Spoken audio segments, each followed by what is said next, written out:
Good morning बच्चों। कैसे हैं सब? आई होप सबने रिविजन्स शेड्यूल 3 का भी कर लिया होगा। नेक्स्ट चैप्टर हमारा हम ले रहे हैं बेटा bonus and right issue. Bonus issue. Bonus issue का मतलब क्या होता है? अगर मैंने आपको बोला था दो तरीके से बात करेंगे। अगर मैं कंपनी के पॉइंट ऑफ व्यू से बात करूं तो कैपिटलाइजेशन ऑफ प्रॉफिट, प्रॉफिट का कैपिटलाइजेशन करना, मतलब जो हमारे रिजर्व एंड सरप्लस पड़े हैं, अगर उन रिजर्व एंड सरप्लस को कैपिटल में प्लस कर दिया जाए तो इसको हम क्या बोल देते हैं? बोनस इशू, कंपनी के पॉइंट ऑफ व्यू से। लेकिन वहीं अगर हम शेयर होल्डर के पॉइंट ऑफ व्यू से बात करूं तो कंपनी जब अपने शेयर होल्डर को शेयर इशू करती है at free of cost, free में शेयर्स देती है, तो उसको हम क्या बोलते हैं बेटा? Bonus issue. बोनस इशू के लिए हमारे कंपनीज एक्ट में प्रोविजंस है। कंपनीज एक्ट का सेक्शन 63 बोलता है कि कंपनी बोनस इशू ला सकती है। कौन कौन से रिजर्व से ला सकती है? That is very very important. Company pre reserve से बोनस इशू ला सकती है, सिक्योरिटी प्रीमियम अकाउंट से ला सकती है, कैपिटल रिडम्पशन रिजर्व से ला सकती है, लेकिन कंपनी रीवैल्यूएशन प्रॉफिट का यूज कभी भी कैपिटलाइजेशन में नहीं करेगी। That is very very important कि कौन कौन से रिजर्व बोनस इशू में यूज किए जा सकते हैं। तो ध्यान रखें, ये सारे के सारे रिजर्व हम यूज करेंगे और इसी सीक्वेंस में यूज करेंगे। सबसे पहले अगर क्वेश्चन साइलेंट है, अगर क्वेश्चन देखो खुद बताए कि ये वाला रिजर्व पहले यूज करना है, ये वाला रिजर्व बाद में यूज करना है, तो जैसा क्वेश्चन बोलेगा वैसा कर लेना। लेकिन क्वेश्चन इज साइलेंट कि कौन सा रिजर्व कहां यूज करना है, तो हमेशा सबसे पहले सीआरआर यूज करना, फिर सिक्योरिटी प्रीमियम, फिर कैपिटल रिजर्व, फिर जनरल रिजर्व, और फिर सबसे लास्ट में पीएनएल को यूज करना। क्यों? क्योंकि जो रिस्ट्रिक्टेड रिजर्व है उनको पहले यूज करना है, जो फ्री रिजर्व है उनको बाद में यूज करना चाहिए। अगर क्वेश्चन बोलता है तो हम इस तरह से रिजर्व को यूज करेंगे। यहां पर टर्म्स एंड कंडीशंस पढ़ना जरूरी है बेटा। बोनस इशू लाने से पहले कंपनी को कुछ टर्म्स एंड कंडीशंस पूरी करना पड़ती हैं। वो टर्म्स एंड कंडीशंस क्या है? पहली बात तो बोलते हैं भैया बोनस इशू वही कंपनियां ला सकती हैं जो क्या है, जिनके आर्टिकल उनको परमिशंस देते हैं, मतलब आर्टिकल ऑफ एसोसिएशन में पॉइंट होना चाहिए। दूसरा, बोर्ड ऑफ डायरेक्टर इसको रिकमेंड करें और जनरल मीटिंग में इसका रेजोल्यूशन पास हो। लेकिन स्पेशल रेजोल्यूशन की जरूरत नहीं है, ध्यान रखना, क्योंकि share holder existing share holder को ही शेयर मिल रहे हैं, कोई नए शेयर होल्डर नहीं आ रहे हैं। ध्यान रखना, कंपनीज एक्ट में जब भी नए शेयर होल्डर को बनाने की बात की जाती है तो स्पेशल रेजोल्यूशन होता है। सेम शेयर होल्डर को नए पुराने शेयर्स दे रहे हो तो उसके लिए कोई स्पेशल रेजोल्यूशन की जरूरत नहीं होती है। तो यहाँ पर स्पेशल रेजोल्यूशन की जरूरत नहीं पड़ेगी। जनरल मीटिंग में नॉर्मल रेजोल्यूशन पास करके हम क्या कर सकते हैं? फटाफट बोलो, बोनस इशू ला सकते हैं। दूसरी बात, किसी भी तरह के पेमेंट में डिफॉल्ट नहीं होना चाहिए। टैप्ड के पेमेंट में, लाइक आपने कोई लोन लिया है तो उसके इंटरेस्ट या प्रिंसिपल के पेमेंट में डिफॉल्ट नहीं होना चाहिए। दूसरा, स्टैट्यूटरीज ड्यूज, पीएफ, ग्रेजुटी, बोनस वगैरह के पेमेंट में किसी भी तरह की जो है डिफॉल्ट नहीं होना चाहिए। और दूसरा, आपके शेयर्स जो है बेटा पार्टली पेड नहीं होना चाहिए, शेयर्स फुल्ली पेड होना चाहिए। फुल्ली पेड शेयर्स को ही हम कंपनी क्या कर सकती है? बोनस इशू दे सकती है, बोनस शेयर्स दे सकती है। एक बार कंपनी ने बोनस अनाउंस कर दिया तो बोनस को फिर वापस नहीं लिया जा सकता है, विड्रॉ नहीं किया जा सकता है, आपको बोनस शेयर्स देना ही पड़ेगा। और एक और चीज इंपॉर्टेंट बात, कंपनी ने डिविडेंड डिक्लेयर कर रखा है तो डिक्लेयर डिविडेंड के बदले में कंपनी ऐसा नहीं बोल सकती कि अब एक काम करो, पैसा नहीं है बोनस ले लो उस पैसे के बदले में, तो ऐसा नहीं कर सकती। तो इन लिeu ऑफ डिविडेंड के बदले में कंपनी क्या नहीं कर सकती? बोनस शेयर इशू नहीं कर सकती है। एक और बात मिलती है बेटा हमारी कंपनीज एक्ट टेबल एफ के अंदर, पैरा 39 जो है उसके अंदर भी हमको कुछ प्रोविजंस मिलते हैं कि कंपनी बोनस इशू कैसे लाएगी, क्या करना पड़ेगा। तो उससे रिलेटेड भी सारे पॉइंट यहाँ पर दिए हुए हैं कि कितना समय लगेगा, कितना समय नहीं लगेगा। That is very very important. Time limit वगैरह यहाँ पर बताई हुई हैं, तो वो भी कंपनी को फॉलो करना पड़ेगी, स्टेबल ऐप भी फॉलो करना पड़ेगी। इसके अलावा यहाँ पर जो इंपॉर्टेंट पॉइंट मिलता है, that is very very important, वो सारे बच्चे ध्यान रखेंगे। यहाँ पर SEBI regulation, SEBI regulation is very very important. SEBI के अंदर एक छोटा सा पॉइंट दिया हुआ है। सेबी रेगुलेशन अगर देखोगे तो सेक्शन 63 के जैसा ही है, बस एक पॉइंट यहाँ एक्स्ट्रा मिलता है कि अगर किसी कंपनी के अंदर कोई कन्वर्टेबल डेप्ट है, जो फुल्ली कन्वर्टेबल डेप्ट है, जो फ्यूचर में कभी शेयर्स में कन्वर्ट होगा, तो कंपनी जब वो कन्वर्ट होगा तो उसको भी बोनस शेयर्स देगी। सेबी के यहां पर ये पॉइंट मेन मिलता है जिसके बारे में आपको सारी बातें ध्यान रखना है। सेबी के प्रोविजंस में ये पॉइंट मेन होता है। बाकी प्रोविजन सेम है, कोई फर्क नहीं है सेबी के पॉइंट में। इसके अलावा बेटा सारे बच्चे ध्यान रखेंगे, कुछ टाइम लिमिट के बारे में भी सेबी ने बताया है, ऑलरेडी आपने कंपनीज एक्ट के अंदर डिस्कस कर रखा होगा। तो ये सारी बातें हमारे बोनस इशू के प्रोविजंस पर लगती हैं। मेरा काम थोड़ा सा जल्दी से फटाफट आपको अकाउंटिंग बता दूं, अकाउंटिंग कैसे होगी बोनस इशू की और कैसे क्वेश्चंस इसमें आएंगे। तो दो तरह के क्वेश्चंस बनते हैं, सारे बच्चे जरा ध्यान से देख लो। दो तरह के क्वेश्चंस बनते हैं। एक क्वेश्चन बनता है कौन कौन से रिजर्व यूज करेंगे और रिजर्व का बैलेंस निकालो। फर्स्ट टाइप ऑफ क्वेश्चन जो आपका बनता है वो ये कि रिजर्व का बैलेंस निकालो और कौन कौन से रिजर्व यूज करेंगे ये बताओ। देखो कौन कौन से रिजर्व, जैसे क्वेश्चन बनेगा पहला कि कंपनी की इक्विटी शेयर्स कैपिटल कंपनी के पास है 5 लाख की, और बोलेंगे फेस वैल्यू कंपनी की 10 रुपए है शेयर की, बोलेंगे बोनस इशू ला रहे हैं, रेशो दिया है 3:5। 3:5। ध्यान रखना जो पहले शेयर्स बताए हैं वो बोनस शेयर हैं, जो बाद में हैं वो एग्जिस्टिंग शेयर है। सारे बच्चे ध्यान से समझेंगे, 5 शेयर के बदले में 3 शेयर्स दिए जा रहे हैं, ये बात यहां बोली गई है। तो अब कैसे निकालोगे बोनस इशू? अगर आप बात करोगे तो सबसे पहले बेटा एग्जिस्टिंग शेयर कैपिटल है आपकी 5 लाख की, 5 लाख को मल्टीप्लाई कर देंगे 3 शेयर से, डिवाइड कर देंगे 5, जिनके पास 5 हैं तो उनको 3 देंगे, तो कितने का बोनस इशू आएगा? 3 लाख रुपए का बोनस इशू आएगा। ये आपके रुपए में बोनस इशू आ गया भैया, 3 लाख का बोनस इशू लाना है। अब क्वेश्चन बोलेगा देखो सिक्योरिटी प्रीमियम कंपनी के पास पड़ी है 1 लाख की, मान लो क्वेश्चन बोलेगा। इसके अलावा कंपनी में पी&एल पड़ा हुआ है 4 लाख का। इसके अलावा क्वेश्चन बोलेगा कंपनी के पास सीआरआर पड़ा हुआ है 2 लाख, मान लेते हैं 50,000 का। फिर पूछ सकते हैं कि बताओ कितने का पी&एल यूज होगा, पी&एल कितने का यूज करेंगे। तो ध्यान रखना मैंने आपको बताया था 3 लाख का बोनस इशू लाना है, तो सबसे पहले क्या करोगे, सीआरआर यूज कर लो 50,000 का, तो सीआरआर 50,000 का यूज हो जाएगा। दूसरा बेटा क्या यूज कर लेंगे इसके बाद, security premium, security premium 1 lakh का यूज कर लिया, तो बताओ बेटा 1.5 लाख रुपए हमारा यूज हो गया। अभी 1.5 लाख की और जरूरत है बोनस इशू लाने के लिए, तो अब 1.5 लाख का क्या यूज कर लेंगे बेटा, पी&एल। तो आंसर हो जाएगा पी&एल 1.5 लाख का यूज करेंगे। ये मेरा आंसर हो जाएगा पी&एल कितने का यूज करेंगे। ये फर्स्ट टाइप ऑफ क्वेश्चन हो गया। सेकंड टाइप ऑफ क्वेश्चन कई बार ये भी पूछ लेते हैं कि after use of bonus share या आफ्टर इशूइंग बोनस शेयर बताओ पी&एल का बैलेंस कितना बचेगा। तो 4 लाख का बैलेंस था, 4 लाख में से पी&एल 1.5 लाख रुपए यूज हो गया, बताओ कितना बच गया। वो बैलेंस क्या हो जाएगा, फटाफट बोलो, हमारा बोनस शेयर्स में यूज होगा, काम खत्म हो जाएगा। क्या ये बात समझ में आई? सर 2.5 लाख रुपए बच जाएंगे, तो 2.5 लाख रुपए हमारा क्या हो जाएगा, आंसर हो जाएगा। तो कई बार पी&एल का बैलेंस पूछ लेते हैं कि आफ्टर यूज अब bonus, after use of P&L, P&L का यूज करने के बाद बैलेंस अमाउंट ऑफ पी&एल बताओ जो बोनस शेयर्स देने के बाद बचा। तो आपको ये भी निकालने आ सकता है। ये दो तरह के क्वेश्चंस हो गए।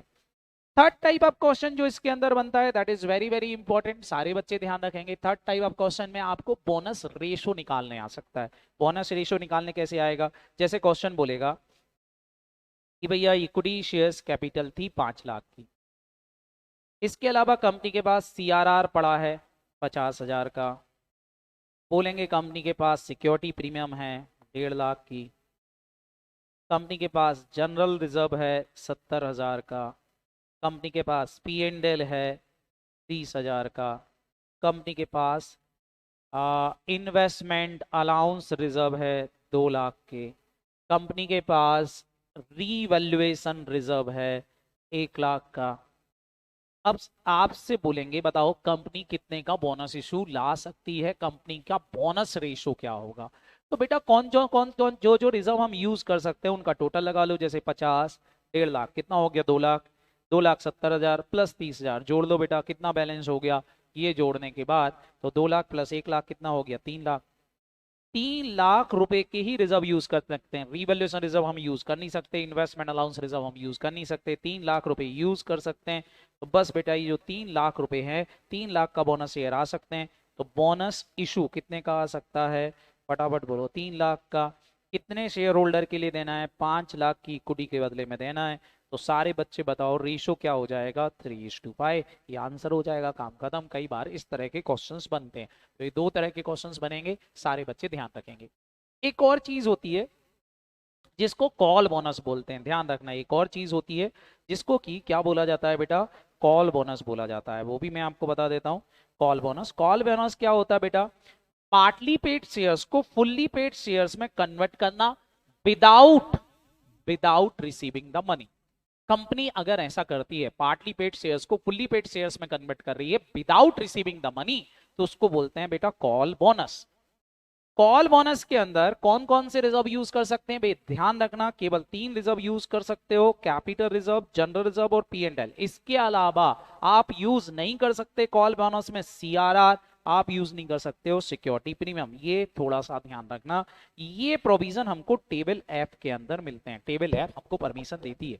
क्या क्या कर सकते हो? फटाफट बोलो। पार्टली पेड शेयर्स को फुल्ली पेड शेयर्स में कन्वर्ट कर सकते हो। सर इसका क्वेश्चन आएगा क्या? इसका थ्योरेटिकल क्वेश्चन आएगा, प्रैक्टिकल क्वेश्चंस इसके नहीं पूछे जाते हैं, तो आपको इसको करने की जरूरत नहीं रहेगी। हाँ, अगर पूछते हैं कि बताओ कितने अमाउंट का यूज करना है, तो निकाल सकते हो। जितनी वैल्यू के पार्टली पेड शेयर्स होंगे उतनी की वैल्यू का कॉल बोनस दिया जाएगा, काम खत्म हो जाएगा। जैसे फॉर एग्जांपल मैं बोलूं 40,000 शेयर हैं, 8 रुपए पेड अप है, 2 रुपए अनपेड है, तो 40 मल्टीप्लाई बाय 2 कर दो बेटा, 80,000 रुपए। 80,000 रुपए का कॉल बोनस आना पड़ेगा, और कॉल बोनस इन 3 रिजर्व से दिया जा सकता है। ध्यान रखना, यहाँ भी रिवैल्यूएशन रिजर्व यूज नहीं कर सकते। तो ये है बेटा आपका चैप्टर। कौन सा? फटाफट बोलो। Bonus issue. देखा जाए तो 5 मिनट का चैप्टर है, अब जब चाहे तब खड़े बैठे रिविजन्स कर सकते हो। इसके बाद नेक्स्ट चैप्टर की अगर मैं बात करूं, तो नेक्स्ट चैप्टर आपका आता है राइट इशू। नेक्स्ट चैप्टर आता है बेटा, ध्यान रखेंगे, राइट इशू। राइट इशू क्या होते हैं या राइट शेयर्स क्या होते हैं? तो बेटा मैंने आपको पढ़ा रखा है कि जब कोई कंपनी अपने एग्जिस्टिंग शेयर होल्डर को सस्ते में शेयर इशू करती है, महंगे नहीं बेटा, सस्ते में शेयर इशू करती है, तो ऑफर देती है कि आप चाहो तो जो शेयर मार्केट में 150 का मिल रहा है वो हम आपको 120 में ही दे देंगे। सस्ते में शेयर देने की ऑफर देती है, तो ऐसे इशू को राइट इशू बोला जाता है। क्योंकि कंपनी के पीछे ऑब्जेक्ट होता है कि जो कंपनी के ऑनर आज हैं वो ही ऑनर बाद में ही रहें। जब कोई कंपनी ऐसा करती है तो उसको हम क्या बोलते हैं? फटाफट बोलो। राइट इशू बोलते हैं। तो कंपनी राइट इशू ला सकती है अंडर सेक्शन 62। सेक्शन 62 हमको बोलता है कि कंपनी राइट इशू वाले शेयर इशू कर सकती है। अगर सारे शेयर होल्डर राइट इशू को एक्सेप्ट कर लेते हैं तो उनकी परसेंटेज ऑफ होल्डिंग पे कोई फर्क नहीं पड़ेगा। लेकिन अगर कोई शेयर होल्डर राइट इशू को एक्सेप्ट नहीं करता है और वो शेयर किसी थर्ड पार्टी को अलॉट हो जाते हैं, तो उसकी परसेंटेज ऑफ होल्डिंग चेंज हो जाएगी। तो ये भी ध्यान रखना बेटा, राइट इशू में परसेंटेज ऑफ होल्डिंग क्या हो सकती है? फटाफट बोलो। चेंज हो सकती है। तो यहां पर हमको सारी बातें ध्यान रखना है। यहां शेयर होल्डर के पास ऑप्शन दिया जाता है कि भैया तुम चाहो तो शेयर खरीदो, तुम चाहो तो ना खरीदो, ये ऑफर होता है। शेयर होल्डर के पास 2 ऑप्शंस होते हैं। पहला ऑप्शन होता है कि वो शेयर खुद खरीद ले। दूसरा ऑप्शन होता है वो चाहे तो ऑप्शन को रिजेक्ट करके किसी थर्ड पार्टी को अपने नाम पर शेयर अलॉट कर दे। थर्ड पार्टी को ऑफर देते, लेकिन थर्ड पार्टी को वो चाहे तो अपना राइट बेच सकता है। मतलब जो उसको अधिकार मिला था वो अधिकार थर्ड पार्टी को दे सकता है कि तुम सस्ते में शेयर खरीद लो मेरी जगह पर। तो सामने वाले को फायदा होगा। जो शेयर 150 का चल रहा है वो शेयर उसको 120 में मिल जाएगा, तो बेटा 30 रुपए का फायदा है। तो जो हमारा एग्जिस्टिंग शेयर होल्डर होता है उस फायदे का कुछ अमाउंट थर्ड पार्टी से वसूल भी सकता है। तो आपको एग्जाम में एक और क्वेश्चन पूछा जाता है यहाँ पर कि वैल्यू ऑफ राइट निकालो। क्या निकालो? Value of right. तो वैल्यू ऑफ राइट निकालने आ सकती है कि भैया वैल्यू ऑफ राइट को फाइंड आउट करो कि राइट शेयर्स की वैल्यू क्या होगी। तो ये क्वेश्चंस बनता है, इसके अलावा और कुछ नहीं बनता है। सारे बच्चे ध्यान से देखना वैल्यू ऑफ राइट कैसे निकालना है। से क्वेश्चन ने ऑफर दिए हैं नए शेयर 100 रुपए वाले हैं, 25% प्रीमियम पर देंगे एग्जिस्टिंग शेयर होल्डर को। तो सबसे पहले तो आपको इशू प्राइस या जिसको ऑफर प्राइस बोलोगे वो निकालना पड़ेगी। तो 100 रुपए का शेयर है, 25% प्रीमियम पर देंगे, कर देना, जोड़ देना बेटा, कितना हो जाएगा? 125। 125 में शेयर मिलेंगे, ये शेयर आपका कहलाएगा सस्ता शेयर, डिस्काउंटेड प्राइस जिसको आप बोल सकते हो, या ऑफर प्राइस जिसको आप बोल सकते हो। ये आ गया। दूसरी चीज, सारे बच्चे देख लो, यही शेयर कितने का मिल रहा है, तो ये बोल रहे हैं ये शेयर आज मार्केट में चल रहा है 150 रुपए का, इसको कम राइट प्राइस बोलते हैं। कम राइट प्राइस मतलब वो प्राइस जिसमें राइट की वैल्यू भी इंक्लूड है। तो कम राइट प्राइस क्वेश्चन में हमेशा गिवन होगी, आपको इसकी चिंता करने की जरूरत नहीं है। तो क्वेश्चन में कम राइट प्राइस दे रखी होगी, वो लिख लो सबसे पहले तो।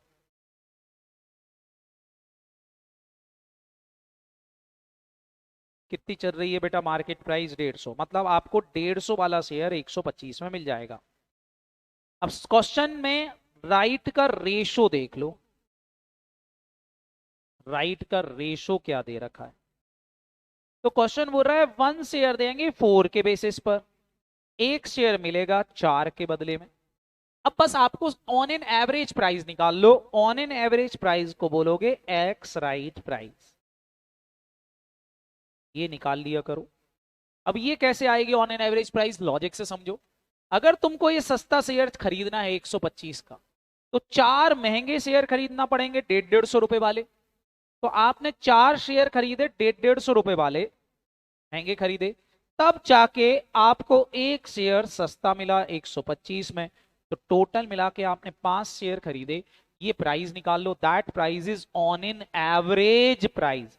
तो निकाल लो बेटा, ये कितना हो जाएगा 600 प्लस 125 डिवाइड बाय 5, ये हो गया 725 डिवाइड बाय 5। मतलब आप देखो तो ऑन एन एवरेज प्राइस कितने की पड़ी, आपको ऑन एन एवरेज प्राइस कितने की पड़ी, बस ये निकाल लो। तो 725 डिवाइड बाय 5 कर लिया करो बेटा। सर 145 की, 145 रुपए का एक शेयर पड़ा जो मार्केट में 150 का चल रहा था। तो बताओ बेटा आपको अधिकार का फायदा कितना मिला, बस वो आपकी वैल्यू ऑफ राइट आ जाएगी। तो value of right equal to formula हो जाएगा cum right price minus ex right price. बस माइनस कर दो बेटा, 150 रुपए में से 145 माइनस कर दो, आंसर आ गया 5 रुपए, काम खत्म। इस तरीके से कैलकुलेशंस करना पड़ेगी। और ये हो गया आपका क्वेश्चन वैल्यू ऑफ राइट का। तो बस बेटा ये वैल्यू ऑफ राइट का एक प्रैक्टिकल क्वेश्चन आ सकता है। जाना एंट्री नॉर्मल होती है बेटा, शेयर अलॉट करने की आपने पढ़ रखी है, bank account debit to share application account, फिर share application account debit to share capital, और प्रीमियम पर इशू किया है टू सिक्योरिटी प्रीमियम आ जाएगा। इसके अलावा और कुछ भी नहीं होगा। तो इस तरीके से क्वेश्चंस के आप आंसर्स निकाल सकते हो, ध्यान रखना। इसके अलावा और कुछ इस वैल्यू ऑफ राइट में नहीं पूछा जाता है, बस काम खत्म बेटा। ये था आपका राइट इशू। आई होप सबको राइट इशू समझ में आ गया होगा। बाय बाय बच्चों। इसके क्वेश्चंस आज आप सॉल्व कर लो, काम खत्म हो जाएगा दोनों चैप्टर के।